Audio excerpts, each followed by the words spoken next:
The sharp clack of Evelyn Harper's heels reverberated along the quiet street, a rhythmic counterpoint to the soft hum of the city winding down. Her emerald green blazer hugged her slender frame, its tailored lines accentuating her poised silhouette. Blonde hair swept neatly behind her ears, caught the fading light of the early evening sun. At 30, Evelyn was a self-made millionaire, her name synonymous with ambition and unyielding confidence. She moved through the world as if it bent to her will, her presence commanding attention in boardrooms and beyond. The sidewalks, still gleaming from a recent rain, reflected the long blue shadows stretching across the pavement. The air was crisp, carrying the faint scent of wet asphalt and distant traffic. Evelyn glanced at her phone, her manicured fingers scrolling through a packed schedule. Meetings, investor calls, a charity gala. Her day was a carefully orchestrated symphony of power and precision.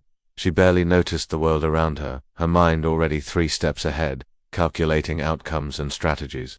That's when a voice, sharp and urgent, sliced through the evening's calm. "You will die tomorrow." Evelyn froze, her thumb hovering over the screen. Her eyes darted up, searching for the source. Standing before her was a small boy, no older than 6 or 7, his skin darkened with grime, his brown shirt torn and clinging to his thin frame. His bare feet shuffled nervously on the wet pavement, but his eyes deep. With a fierce determination, he pointed directly at her, his small hands steady despite the tremble in his voice. "What did you say?" Evelyn asked, tilting her head, her tone a mix of curiosity and disbelief. The street was empty, save for the two of them, the city's hum fading into an eerie stillness. The boy stepped closer, his voice low but resolute. "You will die tomorrow. Please, listen. Don't get in your car today." A cold shiver ran down Evelyn's spine, prickling her skin beneath the expensive fabric of her blazer. For a fleeting moment, her polished exterior faltered, but then, reason snapped back, and she laughed, a sharp, bright sound that cut through the quiet like glass shattering. "Oh my, what is this? A little street prophet?" Her lips curved into a smirk, her confidence reasserting itself. "Do you really think you can scare me?" She laughed again, louder this time, bending slightly as if the absurdity of the situation demanded a performance. Her diamond earrings glinted, her Rolex catching the last rays of sunlight. The boy, by contrast, was a study in poverty, his shirt threadbare, his face smudged with dirt, his eyes too old for his young body, yet he didn't flinch. His small hand remained pointed, his expression unyielding. "I'm warning you," he whispered, his voice barely audible over the distant hum of the city. "A shadow is following you. If you get in your car, it will happen." Evelyn straightened, her amusement giving way to irritation. "Enough of this nonsense," she scoffed, glancing at her phone again. The screen glowed with notifications, pulling her back to her world of deals and deadlines. "Go home, little boy, if you even have one." She turned on her heel, her steps quickening, the sharp clack of her shoes echoing like gunfire. But deep in her chest, something stirred, a faint, nagging unease she couldn't quite shake. That night, Evelyn worked late in her penthouse office, the city sprawling beneath her like a glittering chessboard, floor-to-ceiling windows framed, the skyline, the lights of skyscrapers, twinkling like stars against the inky night.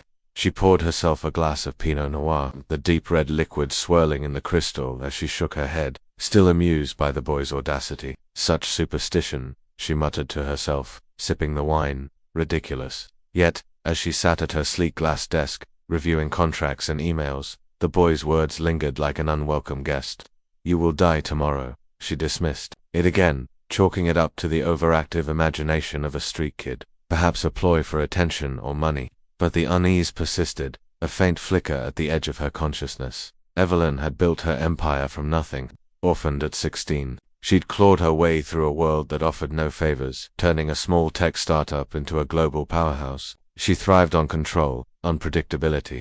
The idea of some random child predicting her fate was laughable, yet it gnawed at her, an itch she couldn't scratch. She stood, pacing to the window, her reflection staring back at her, polished, powerful, untouchable. The city below buzzed with life, oblivious to her unease. She forced herself to focus, to push the boy's words into the recesses of her mind. Tomorrow was just another day, another opportunity to dominate. The next morning, Evelyn dressed with her usual precision, a tailored navy suit, a silk blouse, and heels that cost more than most people's monthly rent. Her personal driver, Marcus, waited outside her building, standing beside the sleek black sedan that ferried her through the city. She paused at the door, the boy's warning echoing unbidden in her mind. Don't get in your car today.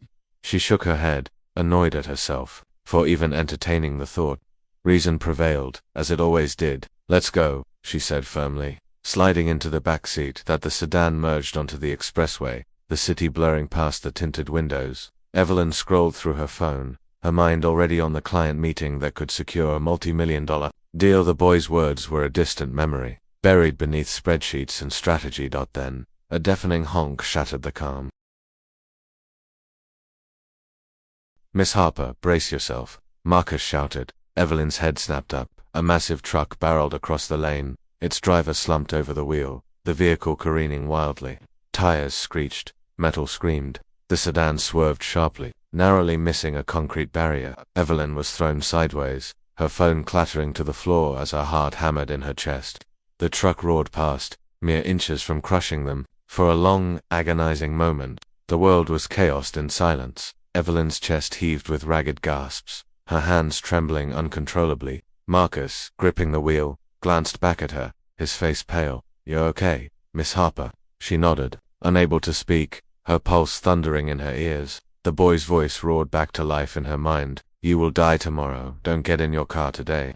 Her blood ran cold. This wasn't coincidence. It couldn't be. Shaken to her core, Evelyn cancelled her meetings, instructing Marcus to take her straight home. The sedan pulled into the underground garage of her building, and she stumbled out, her usual composure shattered. In her penthouse, she paced, the boy's words looping endlessly in her head. Her phone buzzed, snapping her out of her spiral. A security alert from her team. Threat detected. Target E. Harper. Remain cautious. Her blood ran cold. Her knees buckled, and she sank onto the plush sofa, her breaths coming fast and shallow. "This can't be real," she whispered, but the evidence was undeniable. The near miss on the highway. The security warning. The boy had known. A frantic decision gripped her. She grabbed her phone, dialing her head of security. "Find him," she ordered, her voice trembling. "The boy from yesterday. Small, black, ragged clothes. Find him. Bring him to me now." Night fell heavy over the city, the skyline a mosaic of glowing windows and neon signs. Evelyn's penthouse lights burned late, casting stark shadows across the marble floors. Her staff had fanned out across the nearby streets, searching for the boy, but hours passed with no sign of him. Evelyn paced relentlessly, her green blazer now wrinkled, her usual calm replaced by annoying panic. Her phone buzzed again. A second security update. Suspected gang activity in vicinity. Threat level high. Her heart pounded, her mind racing with images of the truck, the slumped driver, the boy's pointed finger. "Where is that child?" she whispered, her voice cracking. He knew. A soft knock on the door broke her spiral. Her assistant's voice came through, tentative but urgent. "Miss Harper, we found him." Evelyn raced to the foyer, her heels slipping slightly on the polished floor. There he stood, the same small boy, his torn shirt hanging loosely on his thin frame, his bare feet dirty against the pristine marble. His face was tired, his eyes weary, but they held the same steady intensity that had unnerved her the day before. "It's you," Evelyn breathed, relief flooding her. "Thank God." The boy said nothing, his gaze fixed on her. Evelyn knelt, her voice shaking. "I'm sorry for before. Please, tell me, how did you know? What's happening?" For a long moment, the boy remained silent, his small frame dwarfed by the grandeur of the penthouse. Then, in a soft voice, he spoke. "My name is Malik," he said. "I see things before they happen." Evelyn's brows furrowed, her mind struggling to process his words. How Malik lowered his gaze, his small hands twisting together. "I don't know why, but sometimes when I sleep on the streets, I dream. And the dreams show me things, people who won't wake up again." He lifted his hand, trembling slightly. "Last night, I saw you, a car, a crash, and something else. Men, they wait for you. They want your money, but they'll take your life, too."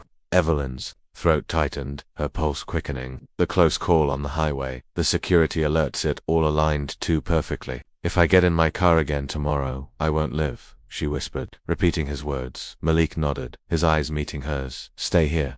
Hide. They'll come looking, but not tonight. Tomorrow." Evelyn's mind raced.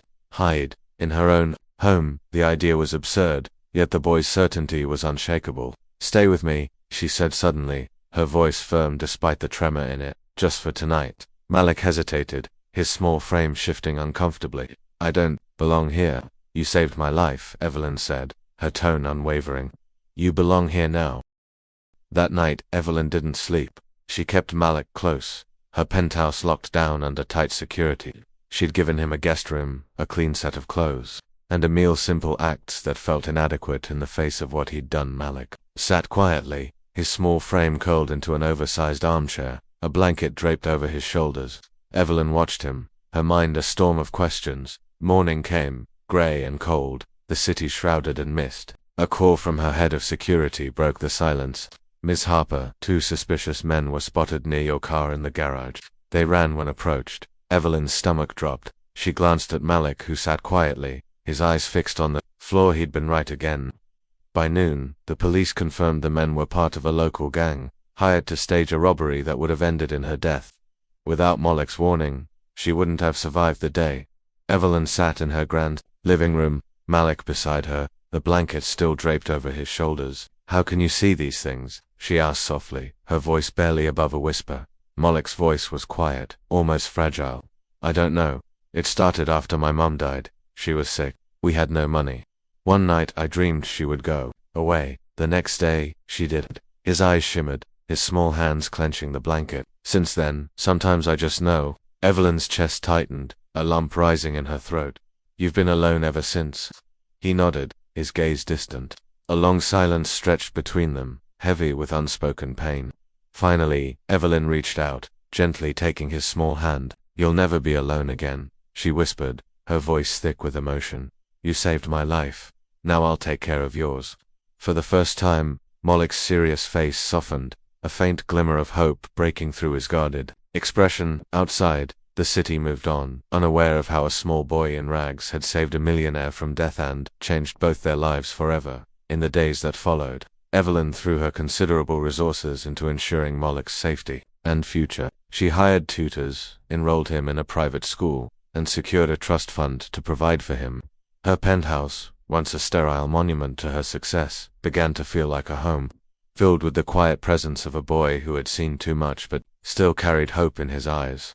Evelyn's perspective shifted. The deals, the power, the relentless pursuit of more, they no longer defined her. She began mentoring young entrepreneurs from underserved communities, funding scholarships and community programs. Malik's gift, as unsettling as it was, had given her a second chance, not just to live, but to live differently. Malik, too, began to heal. The nightmares still came, but they were less frequent now, softened by the stability of his new life. He never spoke of his visions unless asked, but Evelyn learned to trust his quiet warnings, the subtle shifts in his expression that signaled danger. Together they forged a bond that transcended their differences, a partnership built on gratitude and mutual survival. The city continued its relentless rhythm, but for Evelyn and Malik, the world had changed. A millionaire and a street child, bound by a moment of prophecy, had rewritten their futures, and in the quiet moments, when the city lights glittered below, Evelyn would look at Malik and feel a warmth she'd never known, a reminder that sometimes the smallest voices carry the greatest truths.